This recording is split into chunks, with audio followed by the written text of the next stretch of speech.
What's going on, guys? This is Nando back with one more video. Thanks for stopping by. Thanks for checking out this video. Got a quick unboxing and initial impressions on the Spigen Slim Armor CS for the Galaxy Note 9. So real quick, what makes this case interesting is the fact that you're able to carry 1 to 2 cards. Credit cards, maybe a little small stash of cash in your case, which is pretty cool because if you're someone who carries a wallet around but often needs to go someplace, maybe around the office, and you don't always want to have to reach for your wallet, maybe you even want to go out, leave your wallet at home, maybe carry your license and your main card, that will work too. In my case, this is exactly what I was looking for. The deciding factor is going to be the door. If the door actually latches on and stays closed well, that I feel confident that it's not going to open and I'm going to lose my cards, then this is something I'll keep. This is something I'll recommend. Now, this isn't a new case. Spigen has been doing this for a little over, several years now, probably even longer. I've seen slim armors from Spigen, and other manufacturers have their versions of slim armors across multiple devices, but this one includes the credit card slot. So let's go ahead and open this bad boy up. This was purchased directly on Amazon, which is cool because pricing is decent, and I'll link that in the description below, so feel free to click that link. All right, so we got that pattern webbing on the inside, which helps disperse some of the impact if the case were to fall or the phone were to fall. This is obviously the black colorway.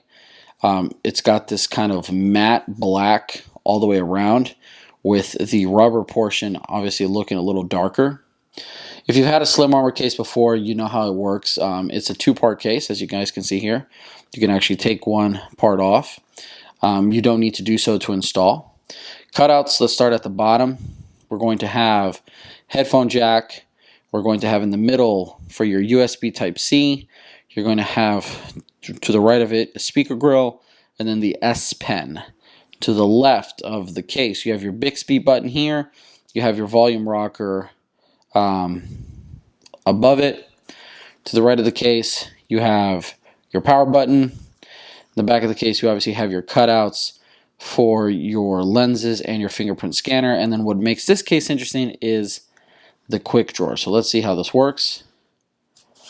Okay, so it slides. And it seems like it's got a decent latching mechanism. So it doesn't slide any further than this. It doesn't open. Put it in here and then close. Boom. So I'm going to go ahead and slap my phone in real quick. I like to start off with the side that has the majority of the buttons. In this case, it's the left-hand side of the phone. Let's just slap it easily. Boom, boom. And we're good to go. Let's give you guys a quick tactile test here. You let me know. I mean, you can't hear it, but that is clicky. I like that. That's clicky there. And it's clicky there. I'm not even going to mess with the Bixby button because I don't care about it.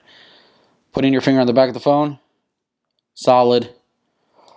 What's cool about this case, if you guys saw my previous video on the official Samsung rugged case, this case, in my opinion, adds just as much protection. The only difference between this case and that case is that this one's actually slimmer. Feels slimmer. Feels just a little bit more slippery. It doesn't feel slippery if you're holding on the portion that has the rubber, but it does feel slippery if you're holding it on the back of the case. But it is thinner, so it doesn't feel as bulky, which is great. Obviously, the official Samsung rugged case has a kickstand. This one has a secret door for your cards. So there you have it, guys. Pretty straightforward. I'm going to link this, like I said, in the description. Feel free to check it out. Let me know what you think. If you guys recommend any other case, let me know in the comment section below. And I'll catch you guys in the next video. Stay tuned for a more review-ish style video on the Note 9. I'll be talking about the battery life, likes, dislikes, and then final review. Possibly comparing this phone with Huawei or the iPhone X. Also, the girlfriend's going to be doing some unboxing, or not so much unboxing, but an early impressions on her Note 9.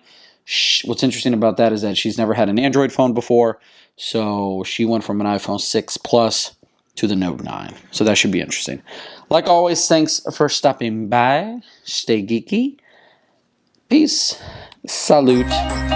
Adios.